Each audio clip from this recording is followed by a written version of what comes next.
Good morning, everyone. It is a great privilege to be invited to give this presentation. I'm sure you've been enjoying the morning session, and we are all going to enjoy the afternoon session as well. I hope that you will find my presentation useful. It's going to be a very personal presentation. I'm going to tap into my own personal knowledge and experience of being a spiritist person and also a mental health worker, and how to bring those two together. So you might ask, how does my spiritist knowledge and faith inform my practice? I believe that life does not start with the physical body and it doesn't end with the physical body. I believe that we are given many opportunities of learning, the same way that we go to school and we don't have to learn everything in one day or in 1 year. We are given the opportunity to go back and try again if necessary. So we do we in our lives. And first of all, I think the main thing that Spiritism gives me is I'm not afraid of being who I am. Spiritism gives us that strength, that moral strength to be who we are. And I never hid my faith from anyone, including my employers and even my patients. But the big important caveat is that Spiritism also encourages us to be respectful of others, and especially of other people's faith. So that is a priority for me. So being a spiritist makes me the person I am, to behave the way I do, to think the way I do. And a big part of it is to respect my clients, my patients, for who they are, good and bad, and not to try and impose my faith, my beliefs upon them. It's all about free will, but also understanding that we can better exercise our free will and our choices if we have enough information about what we are choosing and what the consequences are. And that is a big part of Spiritism as well, the freedom to choose, but the necessity to inform ourselves. In that respect, I would just explain briefly what for Spiritism is the human complex. There is a lot more information that you can find elsewhere, and this is going to be mentioned in other presentations as well, so I'll just mention it briefly. So the Spiritism sees humans as a trilogy in a way: body, perispirit, and spirit. The body being the physical part of us, the neurosystem, bones, skin, hair. And the perispirit is the fluidic envelope that acts as the intermediary between the spirit and the body. It's also where the memory and records of previous lives is located, so that sometimes that resurfaces. The spirit is the thinking part of us, where the mind is located, and the real us. Now, the perispirit is the blueprint for the formation of the biological body. So if during our previous existences we have created problems, disturbances that have become imprinted in the perispirit, it will reflect in the physical body. It's composed of particles identical to those that compose the physical body, but vibrating at a different level, at higher frequencies. So we can use the analogy of water. Water has three main different states. The lower vibrations is the solid, the highest is the gaseous, and the intermediary is the water. So the perispirit may be composed of material particles, but it vibrates at a higher frequency, making it a good connector between the spirit and the physical body. And of course, its composition is strongly influenced by the mind here being the thoughts created by our spirit. So now we need to distinguish the mind from the brain. The brain is the physical part, the hardware in a way, and the mind is the software, where the software is generated. So the mind, the spirit being the programmer that programs the software that then is run through the brain. So if there is a problem with the hardware, by brain damage or genetic conditions, then our expression and understanding and reactions to the world around us is going to be dysfunctional. If there is a problem with the way we think and feel with the software, then our reactions is going to be disturbed as well. So if we fail to understand our patients as a complex but individual entity, then we fail them. If we only see our patients for the physical aspects, we are going to be missing quite a big part of who they are. If every mental disturbance is interpreted by us as a spiritual disturbance, as an obsession, then we also miss the point, because the problem is the close interaction between the spirit, the perispirit, and the body goes both ways. So long-term mental emotional disturbances can cause more permanent disturbances and blockages in the physical body as well, making it impossible to reverse a diseased process. So let's have a look at the thought. Thought originates in the spirit and not in the brain. So thought is part of the software, not the hardware. The hardware is the machine that we use to express our thoughts. And thought is consistent of material particles as well. They are much more subtle than even the perispirits, the one that composes the perispirit, but yet matter. We know that thought affects the composition of the physical body. It affects the way we respond to medication. The placebo effect is well known. When someone is taking something believing that it has the active component, even if it doesn't, if I feel that that's going to, if I believe that it's going to help me in a large number of people, it causes physical change to the biology of the body. And sometimes it works even better than the real medication, but taken by someone who doesn't believe that it will work for them or doesn't want to be cured.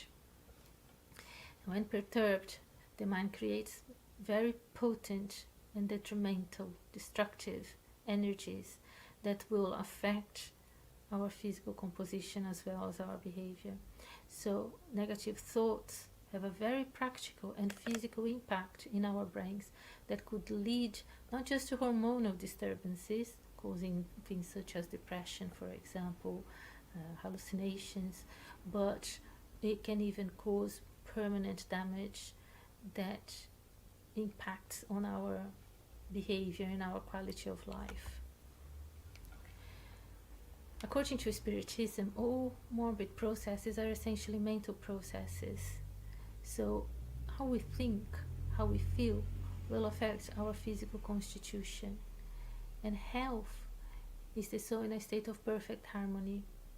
So we see people who are happy and carry terrible disabilities or terrible illnesses, because happiness and well-being, resilience, it doesn't belong to the physical body, it belongs to the mind, to the spirit. In that respect, I understand that someone who comes to me with a genetic disorder, their brains, their mind has been wired in a way that causes them to respond very between two extremes, like borderline personality disorder or bipolar disorder fits into that category. I know that from a physical perspective, this person will always face challenges that other people, the normal, average person, don't have to face. So my role as a mental health worker and as a spiritist, guided by my spiritist beliefs, is to help these people to come to terms with those challenges rather than fight them, and have hope in the future. If I can impact hope and faith in someone who came to me with none, that in itself is going to start creating some energies of health that can counterbalance, not completely perhaps, but help in their own biology, biochemistry, and help them to respond better to medication, to manage their mood a bit better, So looking into the future. As a spiritist, I'm never looking only on today and tomorrow or even next week. I'm always looking at the spiritual future of my patients. So if something can't be fixed in this life, my role then becomes to help them to accept it and look further than this life. Not using this vocabulary a lot of the times, but just helping them to feel that there is hope in their future, that their future is not doomed to be as hard as their present is.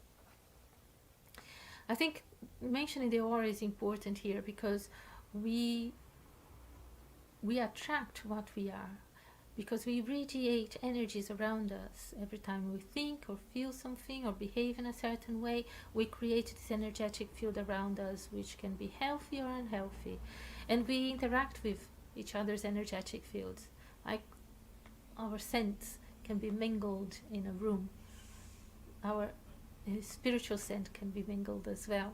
So for example, someone comes in with a history of heavy drinking, being a horrible person to their friends, even a life of crime, and something makes me warm towards them, feel kind towards them, and I don't know why, because their behavior is the opposite to what I believe should be. And then someone else comes in, well dressed, well spoken, well educated, and I just don't connect with that person. This is because we are communicating at the energetic level, and there is some affinity there that connects us in a positive or not so positive way. Now, being aware of it, my responsibility as a practitioner, as a health worker, is to pull my energies back and either become overindulgent to the lovable rogue or overly critical of the well-spoken person that I have difficulty with. And also to remember that they might be feeling similarly. They might be feeling some dissonance towards me. So I need to work even harder to be as kind and to irradiate as good as energy as possible, enveloping them in love, understand, kindness. And it is incredible how powerful those energies can be, those thought processes can be, because it really can make the difference between someone staying the course of treatment or walking out and never coming back again. So we attract what we are, and once those connections are made, it's not always possible to undo them. So someone who is a heavy drinker, for example, or a drug user, it's natural that they will look to spend more time with people who engage in the same things that they do, because they will support each other, they will be kind to each other, they will be forgiving of each other. So when that happens, it's the same as someone that struck a friendship with someone who's not good for them. I was having this conversation with some people I know recently, because they were saying, oh, that person is not a good company for my son or my daughter. I said, well, it goes both ways. If they are caught doing wrong together, why is it always us that thinks that someone else's children are not good for my children? Because they are together, they are interacting, they are doing the same things. So maybe there's a possibility that my children might not be good for that person's child. When this is the matter of personal responsibility, which Spiritism is very strong about. It's about empowerment. It empowers us to take personal responsibility for our choices without judgment. So I was having this conversation with one of my clients just this morning, the other morning, when I said to him, be careful not to judge yourself too harshly. Because when we're trying to make changes, very significant changes, we stumble from time to time. And we can become our worst enemy. And if we do, then we attract the people who reinforce that belief about ourselves, that reinforce that belief that we are good for nothing, that we don't deserve to be happy. So And that can be physical incarnate friends or spiritual friends. And that's where things start getting complicated, because as you can see, the symptoms of mediumship are sleep disturbances, anxiety, phobias, hearing voices or seeing things that no one else can see or hear, substance misuse, sudden or gradual deterioration in behavior. So basically ticks every box of mental health disorders. So how can we tell the difference between mental health problems and spiritual problems? Often we can't. And if we can't, what do? We treat the patient or client as a complex but individual entity and prioritize their immediate needs. Our role as a therapist is not to judge or to diagnose someone, is to help them. Sometimes a diagnosis can be helpful, but even saying to someone you have a diagnosis of borderline personality disorder or a spiritual obsession doesn't help them to solve the problem. What they want is, this is what you experience, that's how you can manage it to stay safer, to be kinder to other people and to yourself, to improve your quality of life. That's our priority, whether it is a spiritual obsession or a genetic condition. Our role is to try and identify ways for the person to manage their present so that their future can be better. So before jumping into conclusions into is this or that, trying to diagnose the problem, we need to consider other aspects as well. Is there a family history of mental health problems, for example? It could be that there is a genetic factor there. What are their belief systems? Do they believe in something else apart from this life? Because if they do, then we can have a more spiritual conversation with them and bring hope into their lives that other practitioners may not be so comfortable to bring or to have those conversations. Other physical health problems that might also interfere. If it's a well-established depression, then medication may be useful. Same for anxiety and ADHD and other health, mental health, physical health conditions, and personality trends. Because basically, we print in our bodies who we are, our personalities that have been developing through many incarnations. And those habits, they are not going to be fixed overnight. But knowing what my personality, the core personality trend is causing the problem may help to tweak it, to start rewriting that program. So I'll give you some examples of the same conversation being had with people of different backgrounds, and the names have been changed, but this history is, these are real patients. So Sarah was a woman of Christian faith with a diagnosis of borderline personality disorder and an eating disorder and binge drinking. And because she had faith, beliefs came into the conversation quite early on, because she said that one of her coping strategies was to go to church on a Sunday. So we talked about spirituality, we talked about the goodness of God, and she asked me to pray for her, and I was very comfortable. And even when we still have contact, I mentioned to her that I still think of her and I still pray for her, which gives her comfort. Now, Carol was a Muslim man who got arrested for drunk and disorderly. So here I knew that this person came from a culture for whom the religious beliefs was very important, and he could be feeling that he had let them down by drinking, because for them drinking is taboo. So my priority then was not to talk about God or how bad he was. It was more about asking him, are you a practicing Muslim? Because if he says yes, then I know that God's view of him would be more important, and I could use language that could help him to forgive himself, reminding him that God is forgiving, even if our families take longer for us to forgive us, and he needed to forgive himself as well. Now John, as an atheist with PTSD, post-traumatic stress disorder, I had to use a different vocabulary, but I still brought spirituality into our conversation.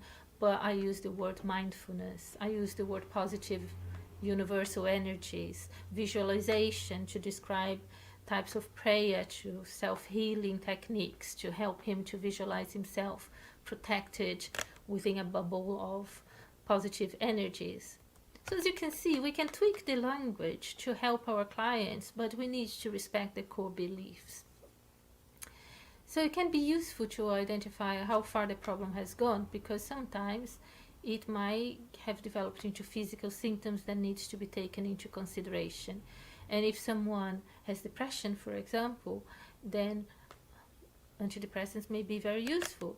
And I don't think we need to be, as a spiritist, we are very open. Spiritism is very open to development, scientific development, and actually instructs us that if science changes, we change with it. We don't restrict a change, we don't resist the change to imprint the old beliefs. No, Spiritism is an evolving faith that goes with time. So we always encourage people to seek other medical advice as well and comply with the treatments that are offered, always trying to modify and improve their mental attitude, which is going to be essential during treatment and long term as well. So mediumship is caused, mental health problems caused by mediumship are due to disturbed thought patterns that are then hijacked by others. And I like to change the word obsession by abuse, because an obsessing spirit is nothing but an abusive entity that sometimes connects with us in a friendly way but causes a lot of harm in the long term. Anything that lowers our mental, emotional energies can become a trigger to both mental health disorders as well as spiritual disturbances. So we need to bear in mind the core problem is low self-esteem, is trauma, is it an overinflated ego, and work with that in mind as well. So the initial stages, as most abusive relationships, it can look very protective and loving, and then it gradually develops in something more abusive.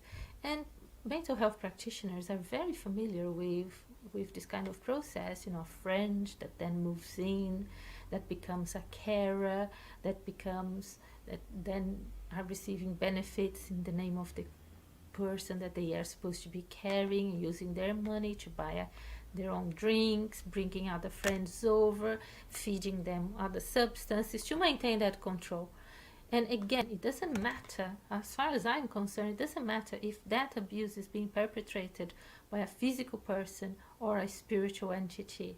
The core aspect of the problem is the same. We need to strengthen the mind, the resilience of the individual. Of course, if it is an incarnate person, then that person can go to prison if they are committing a crime, and we will deal with it in the way that the law deals with it. We are going to make the report the same way, but we need to bear in mind that if we take a support system out of the picture, we need to be offering something else in place. And that goes for faith as well. If we take someone's faith away, let's make sure that we are replacing it with something better. So if someone is taking advantage of a patient, it doesn't matter whether it is an incarnate or a discarnate entity. We look at the priorities: the safety, harm reduction, support network, so to replace something that's negative with something more positive. And our conversations will represent that as well. The problem is sometimes, because if we don't look at the core factor that is causing that relationship, we miss the point, and we see abuse victims. That happens a lot when they end one relationship and then fall prey to another abusive relationship, because we need to work with the individual. And if it is a thought process that is defective because of past experiences that the person has, maybe even in a previous life, where they have done stuff to other people and they come with that guilt, then we need to identify that if possible, rather than blame someone else for what's happening, but not blaming the individual either. It's about helping that individual to realize and understand that they can change their future. They can't change their past, but their choices in the present can change the future, and become more self-aware.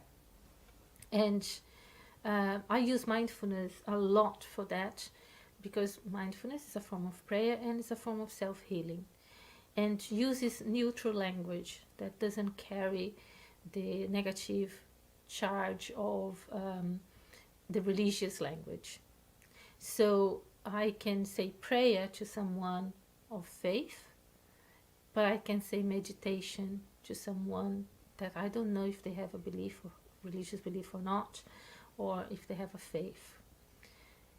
And that is the same. What the purpose here is to help that individual. And Spiritism gives me this flexibility, gives me this freedom that I did not feel I had with the religions I grew up with. So sometimes we find ourselves in a religious setting that restrains us in terms of what we can offer people. And Spiritism gives me complete freedom, because it gives the focus, puts the focus on the good I'm trying to do to help other people, rather than trying to sell my religious beliefs. So I find it very easy to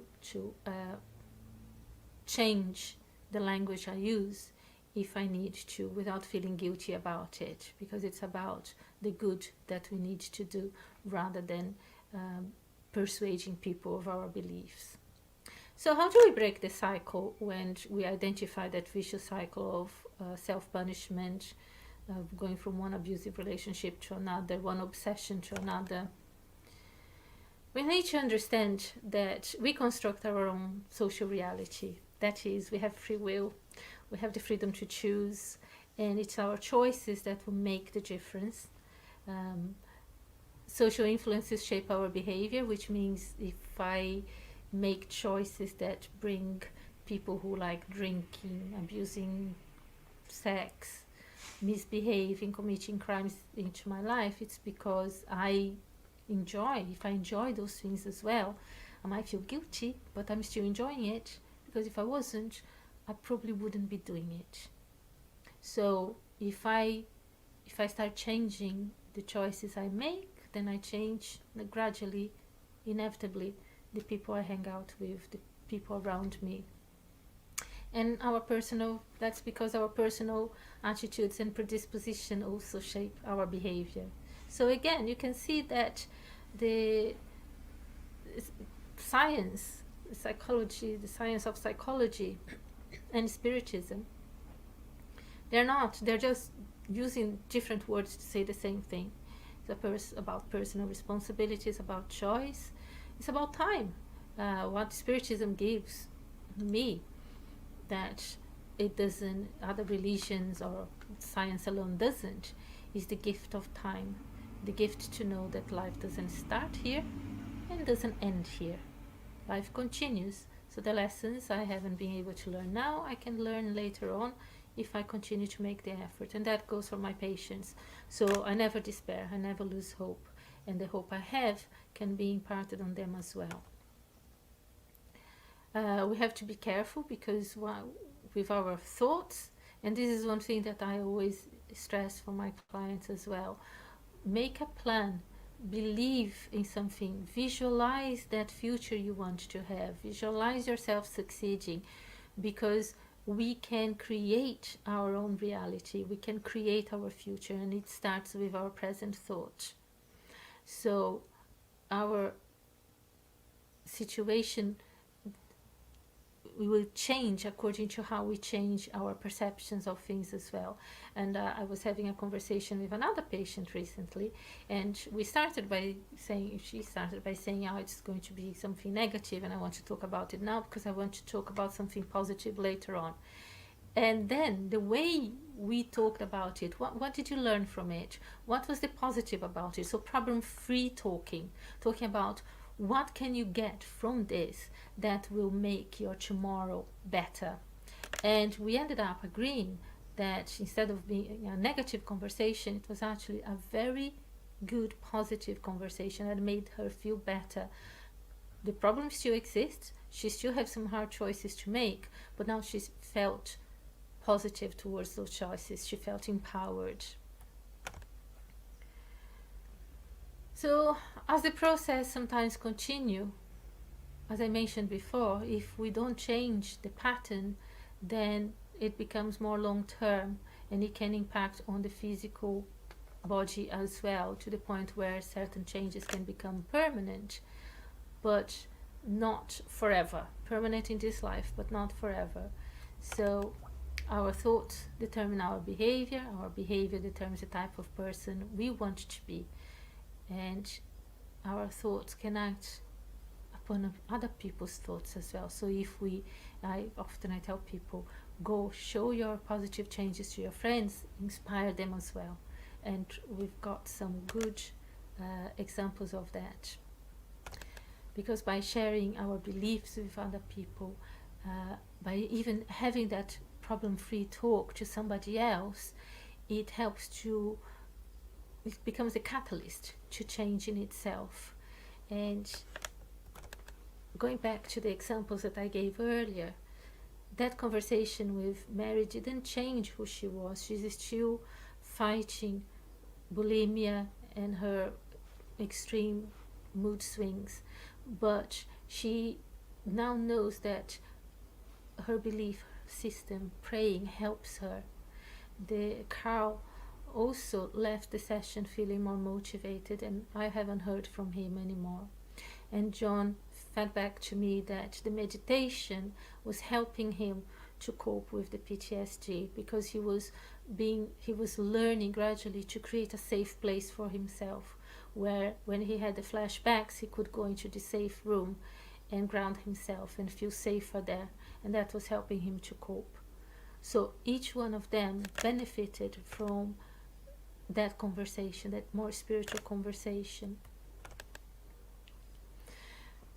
We have to also bear in mind that not everybody wants to feel comfortable with change, because change is difficult, change is uncomfortable sometimes, even good change. So as a spiritist, I don't rush people if they're not capable of that, because that would drive them away. But I don't feel bad about it, because I know that at some point, when it is the right time for them, they will get there. And that hope helps me to say to them, it's okay, you don't have to punish yourself even more because you're struggling. Keep going, keep believing, and you will find a way at some point. You will be able to do that. And that helps them. That in itself is very positive for them. So I think, spiritists or not, as mental health practitioners, we have a lot to learn from Spiritist teachings, because Spiritism gives us that extra, which if we just stay with the physical aspects of illness, a lot of things we can't understand and help.